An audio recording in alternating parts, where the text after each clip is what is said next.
नमस्कार, UP update देख रहे हैं आप और मैं हूं आपके साथ आशुतोष मिश्रा। नगर पालिका के द्वारा वृहद जागरूकता अभियान चलाया जा रहा है। इस जागरूकता अभियान का मुख्य उद्देश्य यह है कि सिंगल यूज प्लास्टिक को तत्काल प्रभाव से बंद किया जाए। शहर को प्लास्टिक मुक्त बनाए जाने के लेकर नगर पालिका प्रशासन द्वारा पूरी ताकत के साथ जागरूकता अभियान चलाया जा रहा है। शहर के प्रत्येक व्यक्ति को जागरूक किया जा रहा है कि सिंगल यूज प्लास्टिक का प्रयोग नहीं करना है। शहर को सिंगल यूज प्लास्टिक मुक्त बनाना। ऐसे में इन तमाम चीजों पर अब हम नगर पालिका की अधिशासी अधिकारी वंदना शर्मा से बात करेंगे। मैडम, आपका स्वागत है हमारे खास प्रोग्राम में। जी बताइए। मैडम, सबसे पहला सवाल कि आपके द्वारा जागरूकता अभियान जो शहर में चलाया जा रहा है, किस तरह से ये जागरूकता अभियान है, किन किन चीजों पर रोक लगाई जाएगी और किस तरह से जो आम जनता है वो इससे प्रभावित होगी? मैं आपको बताना चाहूंगी कि पर्यावरण को जो नुकसान दे रहा है इस समय सबसे ज्यादा प्लास्टिक प्रदूषण है। और प्लास्टिक प्रदूषण में जो प्लास्टिक आती है, सिंगल यूज की प्लास्टिक आती है, जिसमें आपकी क्रॉकरी हो जाती है। आजकल आपने देखा एक बहुत अच्छा चलन चल गया है, किसी भी पार्टी फंक्शन छोटा सा भी आप कार्यक्रम करते हैं तो पहले आप देखते थे कि पुराने जमाने में स्टील की क्रॉकरी यूज होती थी, अनब्रेकेबल होती थी, बट अब क्या आ गया है कि प्लास्टिक की क्रॉकरी आ गई, जिसमें चम्मच, कांटे, प्लेट, ग्लास, उसमें पानी पिलाना, कोल्ड ड्रिंक पिलाना और उसके बाद इधर-उधर फेंक देना। तो वो जो प्लास्टिक है वो पर्यावरण को कई तरीके से नुकसान पहुँचा रही है। हवा में घुलनशील हो गई है, ज़मीन के अंदर पानी में घुलनशील हो गई है। जो ज़मीन के अंदर जमने से क्या पता जो हमारे यहाँ जो पैदावार है उसके अंदर घुल के आती है। तो किसी न किसी रूप में ये मानव जीवन को प्रभावित कर रही है, हमारे पर्यावरण को नुकसान पहुँचा रही है। तो चूँकि हमारी पुरानी सभ्यता में भी सब लोग स्टील के बर्तन, मिट्टी के बर्तन और कपड़े के थैले का यूज़ करते थे, तो हमारा पर्यावरण कहीं अधिक ज़्यादा साफ रहता था। आज के में हम लोगों ने ये एक मूर्खता ही कहनी चाहिए कि हमने प्लास्टिक का उपयोग को बढ़ावा दिया अपने जीवन में। अपनी जो पुरानी आदतें थी वो बदल के एक आसान आदतों को हमने ले लिया, लेकिन उसके दुष्परिणाम हम लोग नहीं जानते थे। आज जो इतनी भयावह स्थिति उत्पन्न हुई है पूरे विश्व में, सारा विश्व इसमें अब लगा है कि इस तरीके से इसको कंट्रोल किया जाए। तो कई मानक बनाए गए पूर्व में भी कि 50 माइक्रोन, 25 माइक्रोन, अब 100 माइक्रोन तक की प्लास्टिक बैन है। और हम तो ये कहेंगे कि किसी भी तरीके के प्लास्टिक का यूज़ करना ही नहीं चाहिए। जब उसका जो भी हमारे पास विकल्प है, अगर हम थैला अपने घर से लेके जाएँ, तो प्लास्टिक का बहिष्कार कर सकते हैं। स्टील के बर्तनों को बढ़ावा दें, तो हम प्लास्टिक की क्रॉकरी का उसको खत्म कर सकते हैं, बहिष्कार कर सकते हैं। तो हम ये चाहते हैं कि अब नगर पालिका 29 तारीख से शासन के निर्देश पे लगातार 3 तारीख तक इस वृहद अभियान को गली-गली, प्रत्येक बाजार में, प्रत्येक नागरिक को अपना संदेश देती है। अपने हम लोग रैली के माध्यम से, हम लोग हर चौराहे पे, हर मेन बाजार में शपथ का कार्यक्रम कर रहे हैं, लोगों को अधिक से अधिक इस कार्यक्रम से जोड़ रहे हैं।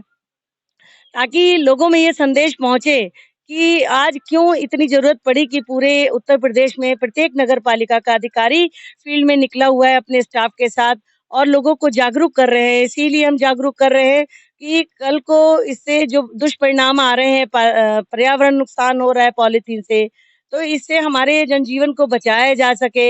हमारे पशु जो बेचारे नहीं जानते क्या खाना है, उनके पेटों में हमने देखा है गायों में जब पोस्टमार्टम होता है काफ़ी मात्रा में पॉलीथीन निकलती है। तो निश्चित रूप से जब हम लोग अपनी वेस्टेज जो है पॉलीथीन में बंद करके फेंकते हैं तो वो खुल नहीं पाती, सड़ जाती है और उसमें घुलनशील हो जाती है। मज़दूर वर्ग को और ख़ासकर में चूँकि यहाँ हमारे तालाब दुबे तालाब पर सफाई का कार्य चल रहा था आज और यहाँ पर एक निर्माण कार्य किया जा रहा है दुबे तालाब का। तो यहाँ पर जो लेबर आई उनसे मैं अनुरोध करूँगी कि अपने घर में से स्टील का टिफ़िन ही लाएँ। आप जल्दबाज़ी में प्लास्टिक की थैली में गरम-गरम सब्ज़ी होटल से ले आते हैं, वो मत खाइए, उसमें ज़हर घुल जाता है और किसी न किसी रूप में हमारे किसी न किसी अंग को प्रभावित करता है और कैंसर के हम लोग बीमार होते हैं। मैडम, अभी तक बीसलपुर में कितने कार्यक्रम आपके द्वारा वृहद जागरूकता अभियान के तहत किए गए? कितनी-कितनी जगह? मैं समझती हूँ कि अब तक हमने 29 तारीख से लेके आज तक लगभग 10-15 कार्यक्रम हमने 15 कार्यक्रम किए होंगे। प्रत्येक चौराहे पर हमने करा, हमने स्कूलों में बच्चों को शपथ दिलाई है, हमने नगर पालिका से अपने स्टार्ट करा, हमने तहसील से स्टार्ट किया। अस्पताल रोड, ईदगाह रोड और चीनी मिल रोड और 12 पत्थर रोड, अंदर के छोटा बाज़ार, बड़ा बाज़ार, छोटा चौराहा इत्यादि हमने सभी को सम्मिलित किया है और आज भी हमने काफ़ी लंबी रैली निकाली है। भोगापुर चौराहे से होते हुए इधर दुबे तालाब पर आए हैं। तो हमारा ये है कि कोई भी कोना ना छूटे और कल हम इसकी एक बहुत बड़ी एक प्रदर्शनी लगाने जा रहे हैं, जो हमारे माननीय जिलाधिकारी ने सभी स्कूलों को निर्देश दिए हैं कि जो भी रिसाइकिल चीजें हैं, यानी जो हमारे अनुपयोगी वस्तुओं से हमने उपयोगी वस्तुएं बनाई हैं, उनकी एक प्रदर्शनी हम एसआरएम इंटर कॉलेज में लगा रहे हैं।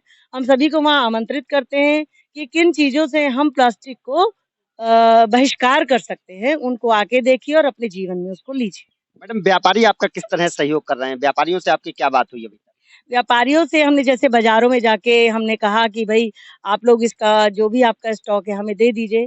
फिलहाल नगर पालिका में तो अभी तक कोई नहीं जमा करने आया। हमने कहा कि आप दे दीजिए और फिर अगर जुर्माने से आप दंडित होंगे तो अच्छा नहीं लगेगा और एक एक बहुत महत्वपूर्ण योगदान रहेगा एक पर्यावरण को बचाने के लिए। जो आपके पास स्टॉक है हमें दे दीजिए और अन्यथा जो हम लोग जा रहे हैं तो छोटे दुकानदारों ने जो उस समय उनके पास उपलब्ध थी उन्होंने हमें डोनेट की, हमें दे दी वो पॉलीथीन जो पॉल्यूशन कंट्रोल विभाग को चली जाएगी। उन ऐसे दुकानदारों के लिए हमने उनको सम्मानित किया, उनके लिए तालियां बजवाई वहां पर और उनका मनो जो बल है वो हमने बढ़ाया। हमने उनसे कहा कि अपने साथियों को भी इसी तरह प्रेरित कीजिए। तो ये हमारा प्रयास रहा है और मैं समझती हूँ काफी हद तक सफल रहेगा। मैडम, 3 दिन हो गए अभी जागरूकता अभियान चलाते हुए, क्या कुछ इसका बाजार में असर दिखाई दे रहा है अभी? मैं देख रही हूँ कि जो हमारे ठेले वाले हैं, जो पथकर विक्रेता हैं, वो लोगों ने एक दूसरी तरीके का थैला जो गल जाता है, वो रखना शुरू कर दिया है। थोड़ा संदेश तो जा रहा है, लेकिन मैं समझती हूँ जिन लोगों ने भारी मात्रा में स्टॉक कर रहा है, अभी वो लोग कहीं न कहीं छुपाए हुए हैं और निश्चित रूप से उनके विरुद्ध कार्रवाई की जाएगी और गवर्नमेंट ने इसमें 25,000 का जुर्माना तो करा ही है, लेकिन 5 साल की सज़ा का प्रावधान भी कर दिया है, जो मैं समझती हूँ कि जब भारी मात्रा में जुर्माना होंगे, तब ये तत्काल इसका ये बंद हो जाए। मैडम, जागरूकता के बाद में क्या मुकदमों का भी दौर शुरू हो सकता है अगर बंद नहीं हुई? निश्चित रूप से देखिए, अब जब ये हमारी सरकार इसके लिए प्रतिबद्ध है कि हमें सिंगल यूज़ प्लास्टिक बैन करनी है, तो कठोर से कठोर कदम अब उठाए जाएँगे।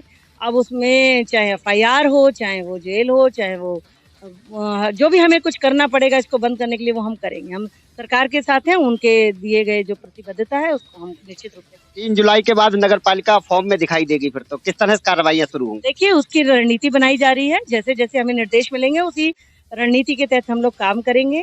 सारा प्रशासन हमारे साथ है। हम प्रशासन को साथ लेके उनके निर्देशों में हम लोग निश्चित रूप से कुछ न कुछ कार्रवाई शुरू करेंगे।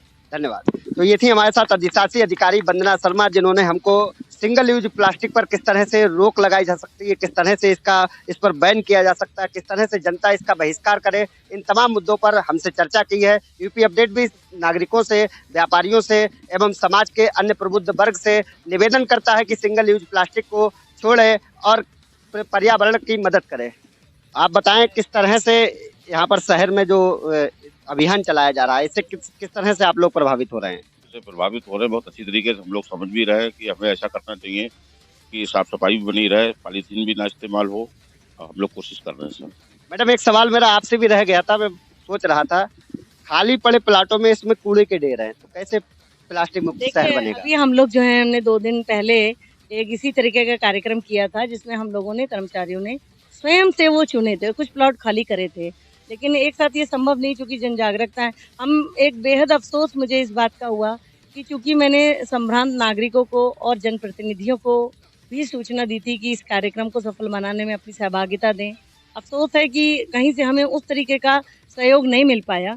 लेकिन फिर भी हमने हिम्मत नहीं हारी है, हम अपने स्टाफ के साथ इस कार्यक्रम में जुटे हुए हैं। धन्यवाद।